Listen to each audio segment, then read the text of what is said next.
Iraan on väga halvas olukorras. Neil ei ole armeed. Kõik, mis neil on tühjad jutud ja valelik ajakirjandus.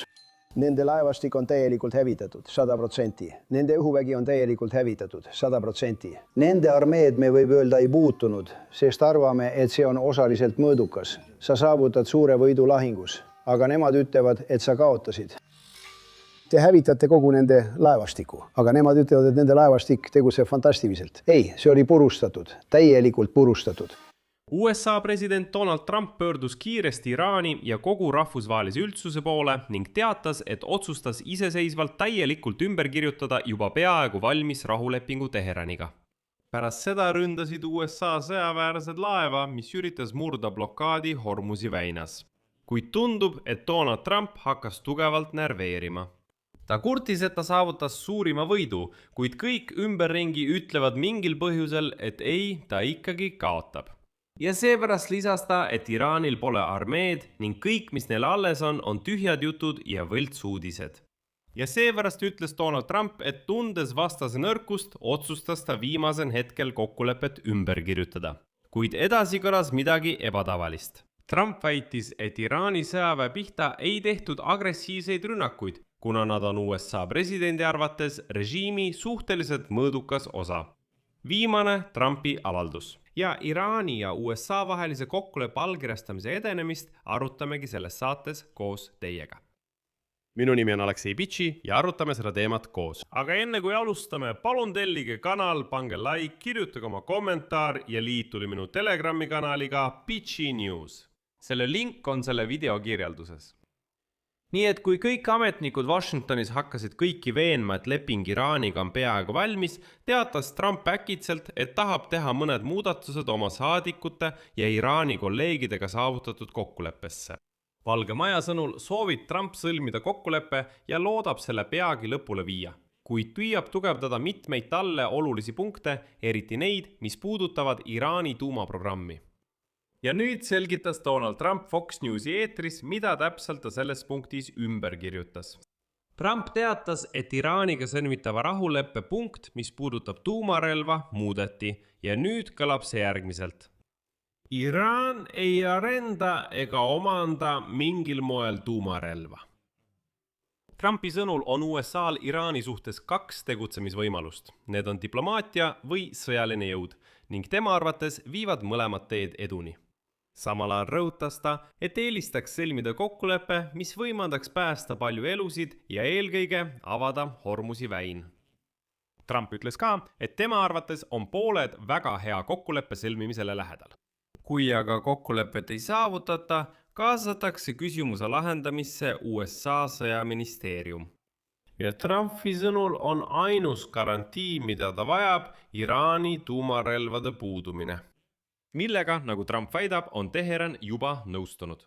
Kuid selle sama Trumpi sõnul, pärast seda, kui tema sõnul Iraan väidetavalt nõustus täielikult tuumarelvadest looguma, jäi ta äkitselt mõttesse ja esitas oma nõunikele küsimuse. Aga mis siis saab, kui Iraan ei arenda tuumarelva ise, vaid lihtsalt ostab selle kelleltki, hangib selle? Mis siis saab?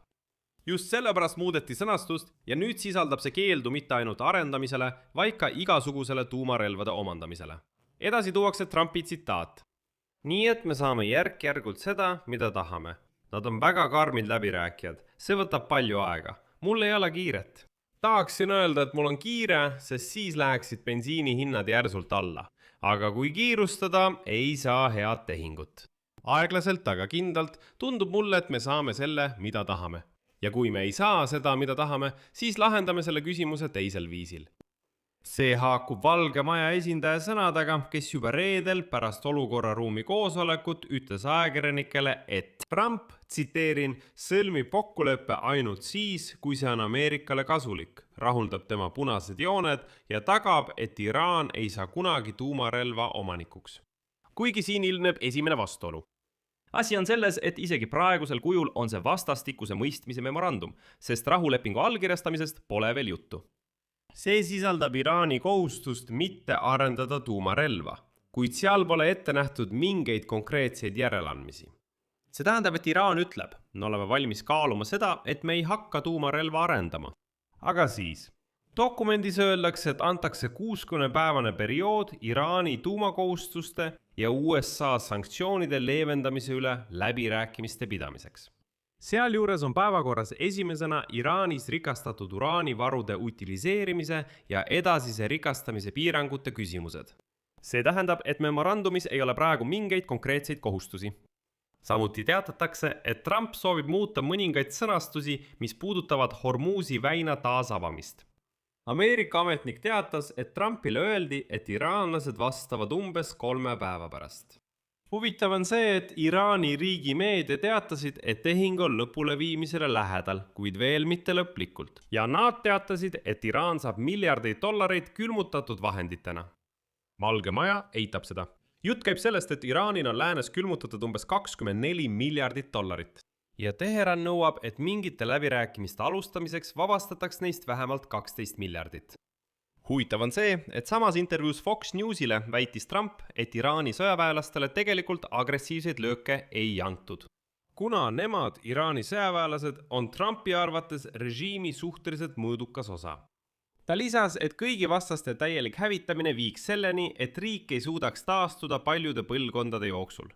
Ja edasi tema tsitaat. Tegelikult me peaaegu ei puutunud nende relvajõude. Inimesed oleksid üllatunud seda kuuldes. Mina olin üllatunud. Selgub, et sõjas ei rünnanud nad sõjaväelasi. See kõlab kummaliselt. Ja muidugi Trump kritiseeris Ameerika meediat. Trump väitis, et Iraanil pole juba ammu enam armeed. Kõik, mis neil alles on tühjad jutud ja võlts uudised. Veel kord, armee pihta ei pommitatud, aga armeed enam pole.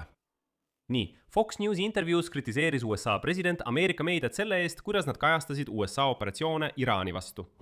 Tema sõnul isegi kui Iraani sõjaväelased oleksid tõstnud valge lipu ja kuulutanud USA ees kapituleerumisest, oleksid mõned Ameerika meediakanalid ikkagi kirjutanud, et Iraan võitles vapralt ja võitis Ameerika Ühendriike. Trump nimetas sellist sündmuste kajastamist kohutavaks. Ta lisas, tsiteerin, sa saavutad suurima võidu, aga nemad ütlevad, et sa kaotasid. Lõppkokkuvõttes näitab tegelikku edasiminekut läbirääkimistes Lähis-Ida piirkonna olukord. Ja seal on asi selles, et täna ründas USA kaubalaeva Omaani lahes. Meeskond eiras enam kui 20 hoiatust ja jätkas liikumist Iraani suunas, rikkudes blokaadi. Laeva mootor on rivist väljas. Laev peatus ega liigu enam Iraani suunas. USA armee keskjuhtkonna andmetel on alates blokaadi algusest Ameerika väed rivist välja viinud 5 kaubalaeva ja suunanud ümber 116 laeva blokaadirežiimi täielikuks järgimiseks. Samal ajal räägib CBS News sellest, millest seni veel ei ole räägitud. Ameerika sõjaväelased ja lepingulised töötajad said eelmisel nädalal Kuveidis asuvale baasile raketirünnaku tagajärjel vigastada, mis viitab sellele, et Iraan on siiski naasnud naabrite ründamise juurde. Kuid läbirääkimised jätkuvad.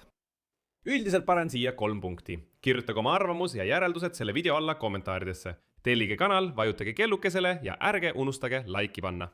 Kui soovite toetada selle YouTube'i kanali tööd, siis kõik lingid ja andmed selleks leiate selle video kirjeldusest. Olen tänulik.